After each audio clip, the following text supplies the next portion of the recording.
Hello guys, आज हम लोग भारत के बारे में पढ़ेंगे और भारत में जितनी सारी पर्वत श्रेणियां हैं उसका अध्ययन हम विस्तार से करेंगे ताकि कोई भी प्रश्न आपका न छूटे। सबसे पहले हम चर्चा करते हैं भारत के बारे में, भारत की स्थिति के बारे में। तो शुरू में प्रारंभ में क्या था कि भारत यहाँ पर स्थित था, मेडागास्कर द्वीप समूह जो है वहां पर गोंडवाना लैंड में स्थित था। लेकिन कुछ समय बाद जब प्लेटों का टूटना हुआ, जिसे हम प्लेट विवर्तनिक कहते हैं, यह प्रश्न आता है कि प्लेटों का टूटना क्या कहलाता है, तो आपका जवाब होगा प्लेट विवर्तनिक। प्लेटों के टूटने के बाद जब प्लेट टूटा और जाकर के यूरेशियाई प्लेट से टकराया, यूरेशियाई प्लेट से जब टकराया तो वहां पे एक तेथिस सागर था और तेथिस सागर के बीच में वो टकराया। आप ध्यान से किसी भी चीज को देख सकते हैं कि मान लीजिए ये चीज है और यहाँ से दो चीज आकर के टकराया तो जाहिर सी बात है कि ऊपर उठेगा, दबाव पड़ेगा। तो जब दोनों ओर से दबाव बढ़ा तो ये चीज ऊपर उठ गया। तो वो जब तेथिस सागर जब ऊपर उठा तो उसने हिमालय का रूप ले लिया और वहीं पे हिमालय का निर्माण हुआ।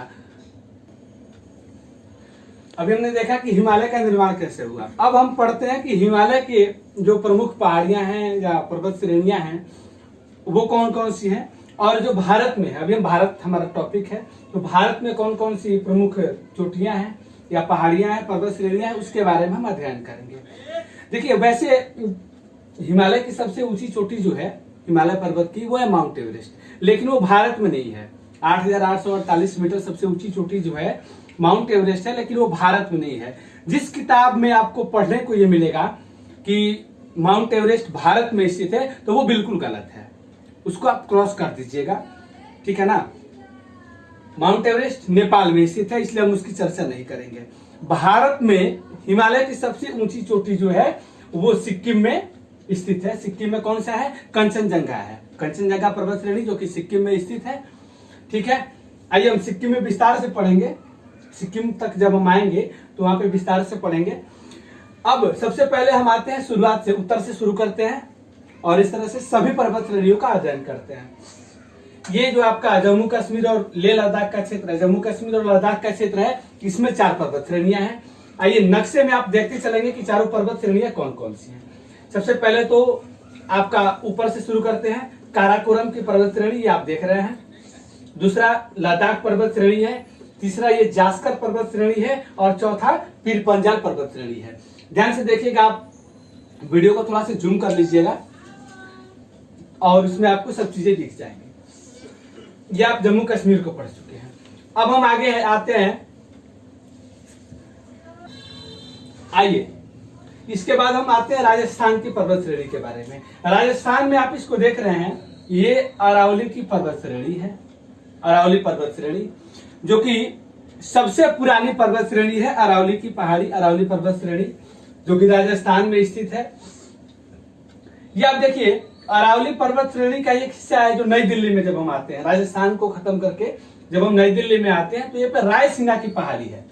रायसीना की पहाड़ी से संबंधित जो प्रश्न है, बड़ा ही महत्वपूर्ण प्रश्न आता है और भारत के लगभग सभी परीक्षाओं के लिए महत्वपूर्ण प्रश्न है, क्योंकि रायसीना की पहाड़ी पर ही हमारा राष्ट्रपति भवन है।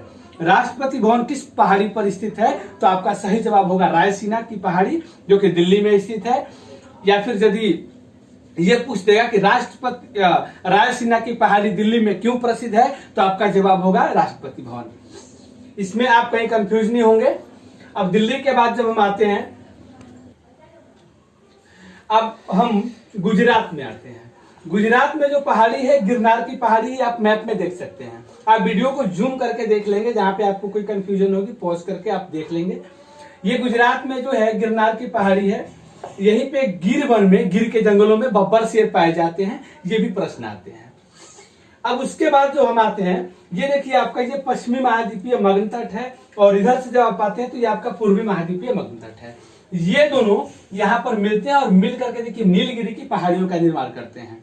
शुरू ये देखिए, ये पश्चिमी महाद्वीपीय मग्न तट और ये आपका पूर्वी महाद्वीपीय मग्न तट। ये बाहरी किनारा जो है ये पश्चिम से और ये पूरब से, ये दोनों मिल करके यहाँ पर देखिए नीलगिरी की पहाड़ियों का निर्माण करते हैं। अब घाटी की बात करते हैं तो ये पश्चिम घाट है और ये इधर से जब आते हैं तो ये आपका पूर्वी घाट है और यहीं पर नीलगिरी की पहाड़ी है।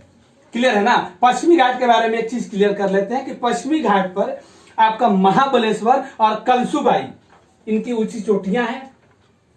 जो आपका महाबलेश्वर और कलसुबाई है, ये पश्चिमी घाट की ऊंची चोटियां हैं। पूर्वी घाट की ऊंची चोटियों के बारे में बात करते हैं तो मलय पर्वत पर स्थित महेंद्रगिरी का पर्वत है जो पूर्वी घाट में स्थित है। और पश्चिमी घाट के बारे में हम बात करेंगे, ध्यान दीजिएगा, पश्चिमी घाट के बारे में बात करेंगे तो इसमें आपका महाबलेश्वर और कलसुबाई इनकी ऊंची चोटियां हैं पश्चिमी घाट की, ये अंदर की बात कर रहा हूं मैं। और पूर्वी घाट के बारे में जब हम बात करेंगे तो वो कौन सा है, महेंद्रगिरी, जो कि मलय पर्वत पर स्थित है। आइए अब हम तमिलनाडु में आते हैं। ये तमिलनाडु में, ये आपका जो क्षेत्र है ये तमिलनाडु का क्षेत्र है।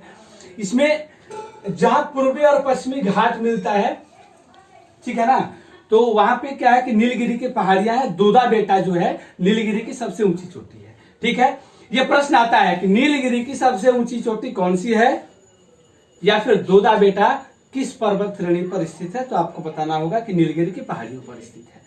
ठीक है, अब हम नीचे आते हैं तो अनामलाई, ये जो पर्वत श्रेणी आपको दिख रही है अनामलाई, अनामलाई की सबसे ऊंची चोटी जो है, ऊंची चोटी जो है उसको हम लोग अनामुदी कहते हैं, अन्नामुदी।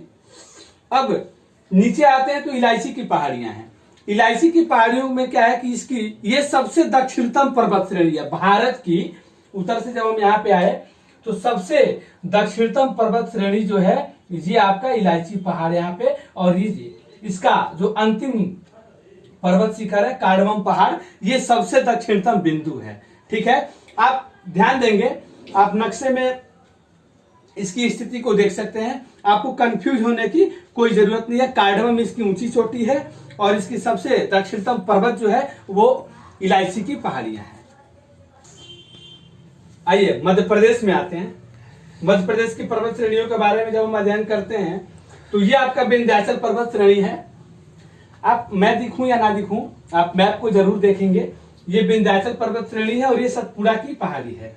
इसी के बीच मैंने नदियों के बारे में जब पढ़ाया था तो आपको ये पढ़ाया था कि इसी के बीच से जो नर्मदा है तो वो निकली हुई है, जो कि दोनों के भ्रंश घाटी, जब दो पहाड़ियों के बीच से कोई नदी निकलती है तो भ्रंश घाटी कहते हैं, वो मैंने बताया था आपको वीडियो में।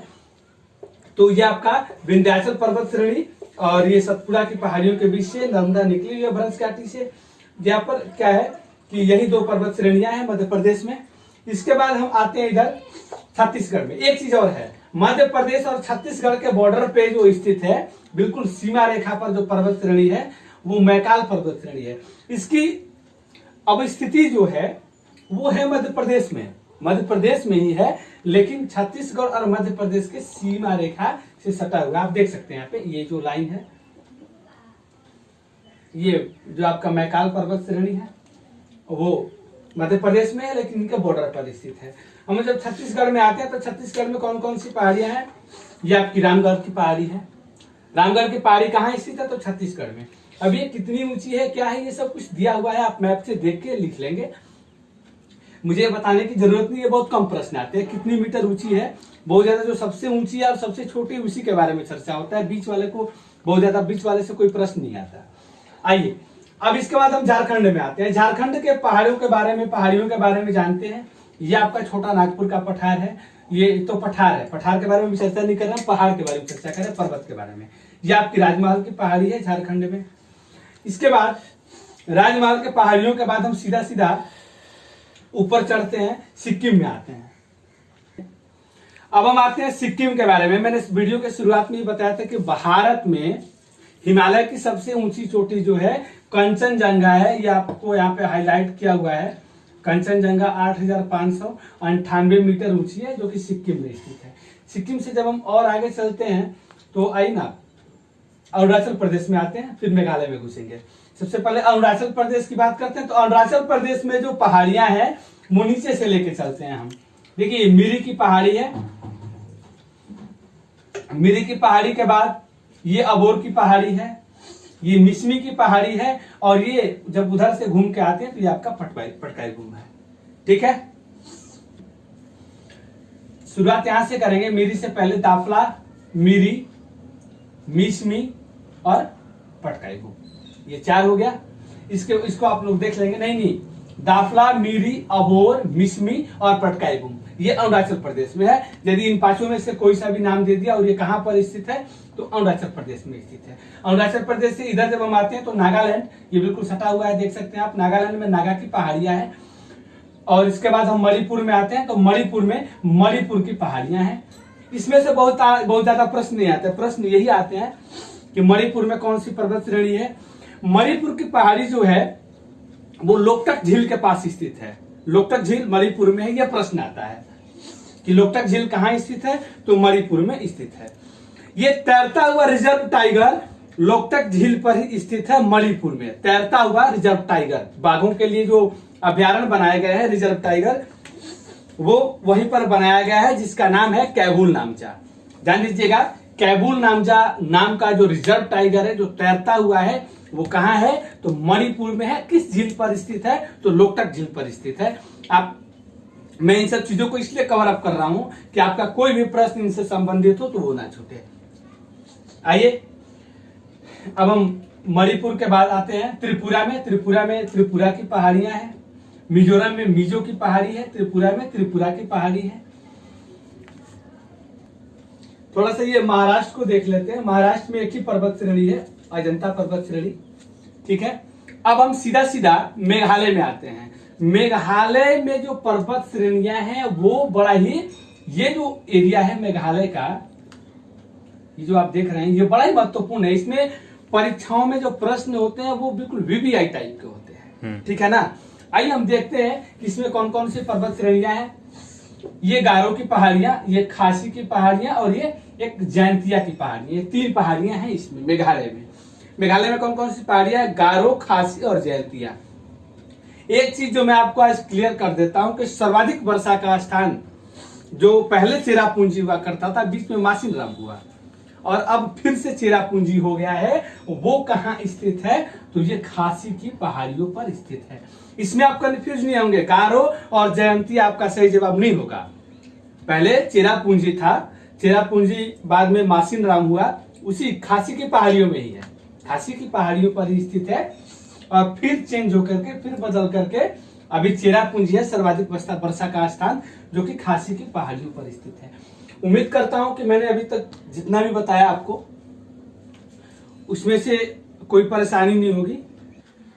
देखिए, बिहार स्पेशल परीक्षाओं के लिए जब हम परीक्षा दे रहे होते हैं तो बिहार से भी प्रश्न आता है।